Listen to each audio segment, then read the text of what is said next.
guys! Welcome to my YouTube channel. At ngayon, ikukwento ko sa inyo ang aking naging buhay this year. At ayun nga, may nakilala akong isang guy na sa swimming at nakilala ko siya, naging boyfriend ko siya. At ayun, tumagal kami ng 8 months ba yun? 8 months? Tumagal naman kami ng 8 months. November ay naghiwalay kami at ayun, wala na kaming contact sa isa't isa. Natapos this year, 2022. December ay may work pa ako noon, December. May work pa ako noon at tuloy-tuloy ako. Hanggang matapos itong taon, may work ako noon. At nawalan ako ng work, March, nawalan ako ng work. March ay hindi na ako nag-work. May 22 ay nalaman ko na buntis ako kay Sid. Yun, gumunaw yung mundo ko kasi mag-a-apply sana ako nun, guys. Tapos, okay na. Kasama ko nun si mama sa pag-apply. Kung di pa ako sinamahan ni mama, hindi ko malalaman talaga.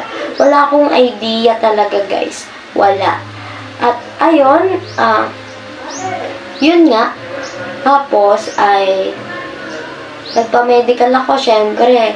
Kasi hindi talaga ako nire-regla, guys. Kinakabahan. Hindi naman ako kinakabahan, parang, wala yan. Ano lang yan, yung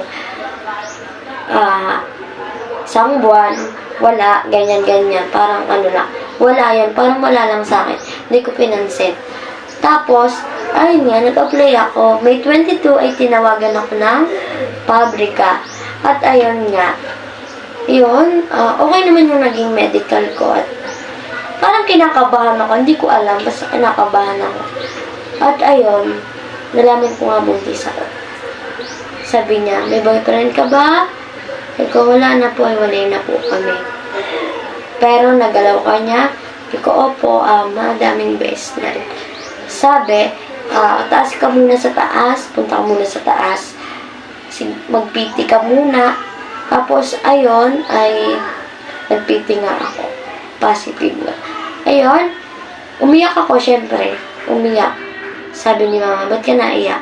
Sabi ng mga doktor ay, buntis yung anak mo na, huwag ka mabibigla. Ayun, sabi ni mama, bakit ganyan? Bakit ganyan daw? Ano daw nangyari? At ayun, sabi niya ang dami ko pang pangarap sa buhay talaga. Tapos ganun lang, malalaman ko lang na pregnant ako or buntis ako. At ayun, sabi ng doktor, pag may palaglag yan palakihin mo yan pa. Ayusin mo yung buhay mo at blessing yan sa'yo. Tapos, nandito ako, huwag ka magulo! Nagbablog ako, ang gulo ni mama at ayun, nawala ako. Tapos, ayun, umuwi na kami ni mama. Umuwi na ni mama. Nasa jeep ako nun, guys. Parang, wala ako sa sarili. Hindi ko alam. Hindi katulad ng iba pag nagbubuntis, masaya, diba? O hindi, hindi ko alam. Hindi ko alam talaga. Ang dami ko pang gustong gawin, pero ayun, pero nandyan na yan Tapos, ayun, punta muna kami sa kaibigan ko, sa friend ko. Yun, tapos sabi ko nga, yun nga, medical ako, positive ako. At bumili kami ng PT. At ayun, bumili ako ng PT. Nabila ako ng kaibigan ko. Sabi ng kaibigan ko ay, higay mag-PT ka. At ayun nga, positive mo. Yun, wala akong idea, hindi ko alam paano gagawin ko. At ayun, sabi ni mama, sige, samahan mo kami, punta tayo doon sa ex mo. Sa ex mo, punta tayo doon. Punta kami doon ay, yun nga, ex ko at yung kapatid na andun. Tapos, ay, yun, buntis niya ako. Tapos, sabi niya, sige, mag-pregnancy ultrasound daw. Sige. Pag pataas ay sa kanya daw, pag pababa hindi. Nagpa-ultrasound ako sa bioscan. Ay, ang tiyan ko ay 4 na. 4 months na, guys. Tapos, yon matagal kami nakapunta sa kanila eh. Kasi nga, nag-ano pa ako ng money noon or pera. Nag-ipon pa talaga ako. At ayun, yun, nalaman na nila na 2 months, pataas na yung tiyan ko. At ayun, pangalawang ultrasound. Nagpa-ultrasound pa ako ulit sa Laguna Diagnostic. 5 months na yung tiyan ko. Tapos nagpunta kami ulit doon sa ex ko, sa bahay ng ex ko. At nandun yung kapatid. At nandun siya. Sabi niya, magsabi na daw ako ng totoo. Anong sasabihin ko ng totoo, di ba? Guys, basta pakinggan nyo lang yung mga kukwento ko sa inyo, guys. Ito lang ako eh. At ayun, yun, hindi daw sa kanya, kesa daw may iba daw akong lalaki, ganyan. Sabi ko, napatunayan mo ba? Nakita mo ba? Sabi naman ng ate ko, no, ay nakikipag-inuman daw ako sa mga lalaki. Kapatid ko yun. Mga lalaki. Makikibanding lang ako at ayun. Tapos, ayun, hindi ako pinanagutan, guys. Hindi ako pinanagutan kasi nga, hindi daw sa kanya yan. Diba? Ewan ko. Lalaki. Parang hindi ka naman nag-grade 2, kuya. At ayun. Yun, sabi ng nanay ko, ay, sige, kung ayaw niyo palagutan yung anak ko, sige, kaya namin tong palakin. Tapos yun, umuwi na kami sa bahay. Siyempre, malungkot. Siyempre, siya lang naman, diba? 8 months, diba? O, may mga nangyayari na rin noon, 8 months. At, ayun nga, masakit, siyempre. Yung pagkatapos kang gamitin, diba? Pangakuan, tas wala lang talaga sa kanya.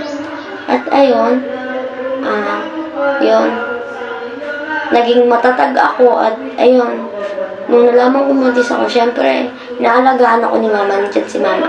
Naalagaan niya ako. 9 months kong dinala yung anak ko, guys.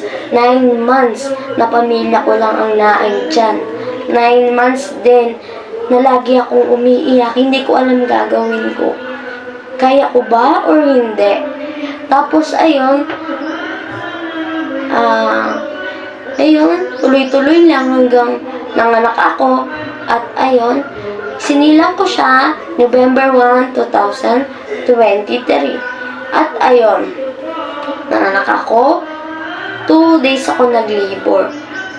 Tapos, ayun, nakabayad naman ako sa mga bills ko kasi nga, may PhilHealth ako. May pera po ako, guys. Kasi, minamaliit nila akong walang pera. May pera talaga ako. Hindi lang ako maano. Kala kasi nila, hindi ko kaya. Kaya ko po. Kaya ko, guys. Diba? Lahat naman ng single mom kinakaya. At lahat naman ng mga ganyang lalaki ay kinakarma, diba? At ayun, dinala ko siya ng 9. Sabi naman ng ate ko, no, ay nakikipag-inuman daw ako sa mga lalaki. Kapatid ko yun. Mga lalaki. Makikibanding lang ako. At ayun. Tapos, ayun, hindi ako pinanagutan, guys. Hindi ako pinanagutan kasi nga, hindi daw sa kanya yan. Diba? Ewan ko. Lalaki. Parang hindi ka naman nag-grade 2, kuya. At ayun, yun, sabi ng nanay ko, ay, sige, kung ayaw niyo palagutan yung anak ko, sige, kaya namin tong palakin. Tapos yun, umuwi na kami sa bahay. Siyempre, malungkot. Siyempre, siya lang naman, diba?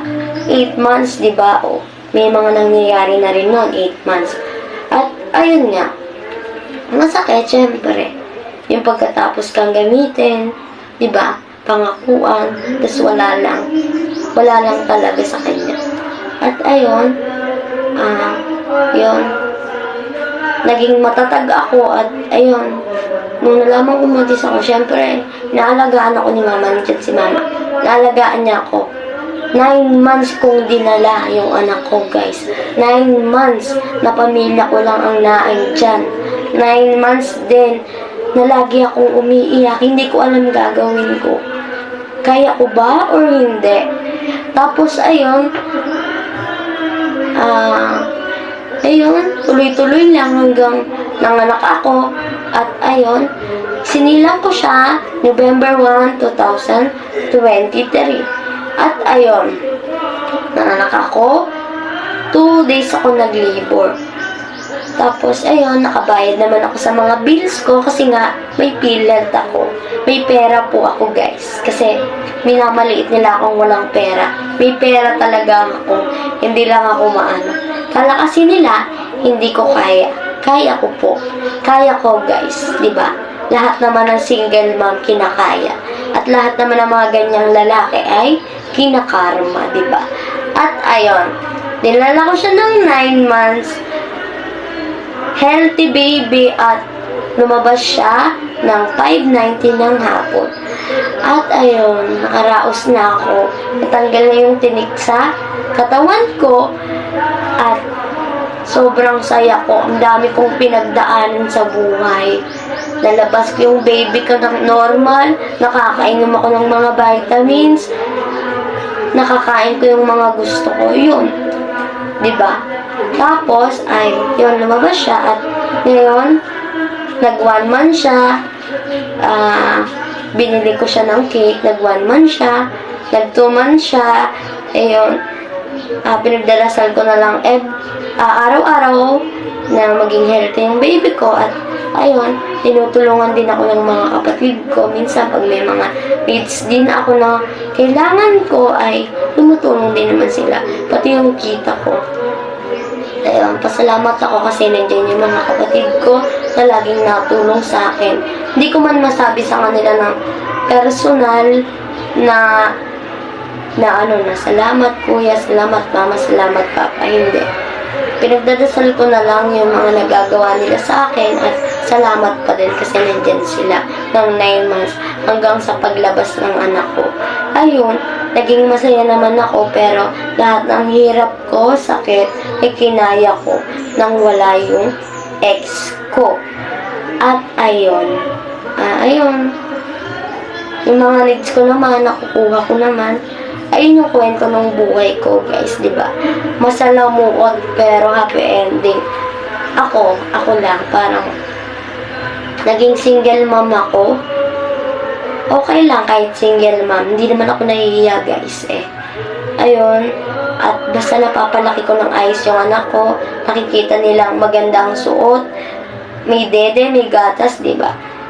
Yun, yun lang ang kwento ng buhay ko, di ba? Ang dami ko na share sa inyo. At ayun, hanggang ngayon, masaya kami, yung pamilya ko, natulong sa akin, guys. Hindi nila ako dinown, hindi nila ako, ay ganyan, kaya mo yan, ganyan. At ayun nga, nalaman ng kuya ko na buntis nga ako noon. Okay lang yan, nandiyan naman yan, papalaking na lang na rin. Hanggang ngayon, tinutulungan pa din ako ng mga kapatid ko at mama at papa ko at tita ko, yung tinutulungan nila ako. Pinapakita ko sa kanila na kaya ko din tumayo sa sarili kong paa. Yun. Ngayon, nang nangyari ngayong 2023 sa akin, ay nagka-YouTube channel ako at yun nga, yung anak ko, nagkabahay ako at salamat dahil sa mga mali ko ay may mga dadating na blessing. At ayun guys, sa mga kabataan dyan, or padalaga pa lang ay wag muna kayo magmadali. Pipiliin nyo lagi yung lalaking mamahalin nyo. Kung ibibigay nyo, wag muna. Kasi ako, natukso na ako, nadala na ako, nagkamali na ako. Kaya, pinangako ko sa taas, lahat na nangyari sa akin, hindi ko na uulitin. Lahat yan ay aral. Lahat ng nakaraan ay iaano ko na, let go ko na. Past is past na. Gagawa na ako ng mga panibagong mga memories sa akin. Kaya nga ako naging single mom. Ayun ang kwento ng aking buhay, guys, di ba? Masalimuot at hindi naman kasiya-siya kaysa nag-aral ka, ganyan. Kaysa daw hindi ako nakatulong sa magulang ko at nagbuntis daw ako ng maaga. Hindi ko po yung kasalanan, guys. Sa mga taong walang utak at sa mga taong laging mali ang nakikita ko, huwag niyo po akong husgahan.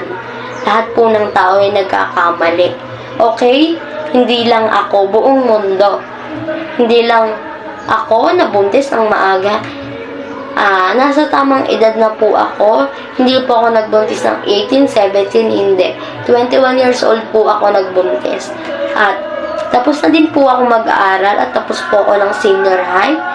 Tapos na rin po ako nun. At caregiver, nag-aral din po ako. Kaso nga lang guys, hindi ako nakatapos ng caregiver. Pero yung pag-chef ay nakatapos po ako. Graduate po ako. Tanga lang talaga ako guys. Hindi ko ginamit yung isip ko. Puso agad. Guys, ito lang masisay ko sa inyo. Huwag puso. Isip lagi ang aanin natin. Kasi hindi natin alam kung tatagal ba yung tao sa atin or ano ba, mag-i-stay ba sa atin. Basta ako, kung meron ako ngayon, ay na lang panghahawakan ko. Kung may dumating man, it's good. Diba? Hindi na ako maghahanap. Ayoko na. Pag may dumating, yung tamang tao para sa akin, itatanggapin ko. Pero, may pinangako ako sa taas na hindi na talaga ako gagawa ng mali. Yun lang guys. Like, comment, subscribe, and share nyo na rin ang aking YouTube channel at Mami Pat Sayden Official. At huwag nyo kakalimutan mag-subscribe guys. Supportahan nyo pa rin ako sa mga aking video. Ayun lang. Ang content ko ay ang aking kwento ng buhay. Ayun ang content ko for today's video. At salamat sa mga sumusuporta sa akin at nanonood. Huwag kayong magsasawa guys. At ayun ang kwento ng buhay ko. Hanggang dito na lang aking